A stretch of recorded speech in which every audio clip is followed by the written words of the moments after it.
Hello, ladies and gentlemen. Welcome back to TT Burger's Sega Timber Extravaganza all month long in September. Looking at Sega games all month long. So I hope you're all ready for more Sega Timber action because we're about to continue right now. We're continuing with my TT Burger remastered game review here of my Virtua Fighter franchise, episode 17, part 3 of 5 parts. Virtua Fighter Remastered has continued now, as we dive into the PlayStation 3 era of the Virtua Fighter franchise. This was considered a launch title for PlayStation 3, as Virtua Fighter goes next gen. First made released on the PlayStation 3 after the arcade version, and then later ported to the Xbox 360. We're going to look at Virtua Fighter 5.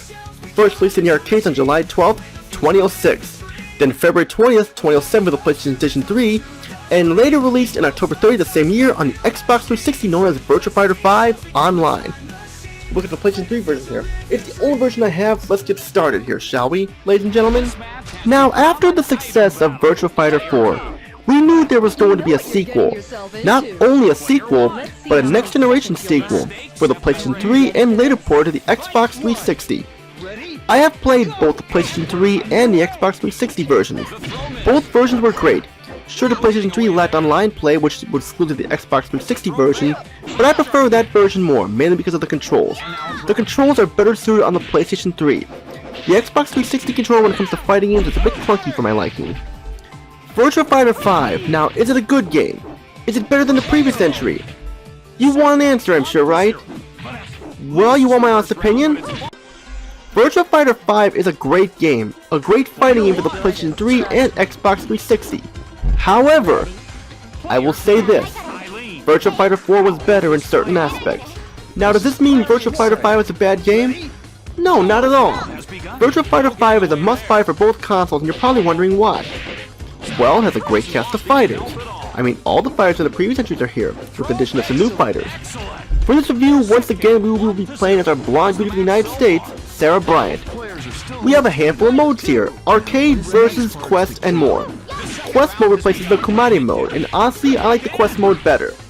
However, there is still a lack of modes. There is no survival, team battle, time attack, or any of that stuff. There is no story mode once again either. Since this is a next generation console for the time, you think they would have a story mode here. Yeah, it's in the manual and everything, but you know, I'm not gonna explain it like that, you know. The arcade mode needs no introduction. Quest mode is like a tournament simulation mode where you fight a bunch of bot opponents. After a while, you get invited to tournaments. During the quest mode, you not just have normal one-on-one battles, you also have item battles and ranking battles. These need no explanation, they pop up at random times. When we get into the game, the graphics look pretty good. Still do look good to this day. However, not everything about the graphics is good. Sure, the character models have a lot of detail to them, mainly Sarah Bryant and Vanessa Lewis. However, when you look at them very closely, they look like glassy-eyed wax figures that move around on a turntable. The way they move, attack, and jump around, they do not feel like human beings most of the time. The environments are detailed, but a lot of them are recycled from previous games in the franchise. Sarah's stage is the best. The Aurora-looking city at night definitely fits your character really well. The controls are very similar to the previous entries, so you'll have no problems here. The controls are very slick and smooth. One new feature is the item customization option. In quest mode, during the item battles, you can unlock different clothing and other items for your selected character. They appear at random, so you may not get the item you're looking for. You can also buy them in the item shop as well, but some people do not want to spend any in-game money though. LOL. The character customization is not super deep though. It can be fun, but it's not as very deep as like Tekken or Soul Calibur. You have lobbies where you pick your matches, and each lobby is different and varies in the difficulty. It is enjoyable, a lot of replay value to this mode. Sure, there's no online play in the PlayStation 3 version, but the fighting against bots has never been more fun. If you want online play, play the Xbox 360 version. I never played the online play, but I heard it can be enjoyable. I should mention this here. Both the PlayStation 3 and Xbox 360 versions are slightly different from each other. The PlayStation 3 version uses version B, while the Xbox 360 version uses version C. There are minor differences to them, like the opening is different, the online play in the Xbox 360 version, and some tweaks in the graphics and the difficulty and more. I still prefer the PlayStation 3 version. It was fine the way it was. Sure, the Xbox 360 version is an updated version, but the PlayStation 3 version is fine the way it is, even today. I once again almost forgot to talk about the sound. The sound is the same song and dance as before with the voice setting and music. Sarah Bryant still has the best voice. This time she's voiced by Liesl Wilkerson. Liesl Wilkerson was also known for voicing Gina in Crazy Taxi and Nina Williams in Tekken. She is the second best voice actress for Sarah. Colleen Lanky still is better in my opinion. That's just me. One new feature with the sound is the commentary. That's right, you heard me correctly. Virtua Fighter 5 has a commentary option. When it is turned on, you have two commentators commentating over the matches. This is an interesting idea, but the commentators themselves are awful. They both try way too hard to sound funny and try way too hard to sound like WWE announcers or so. They are so trying to repeat the same lines over and over again.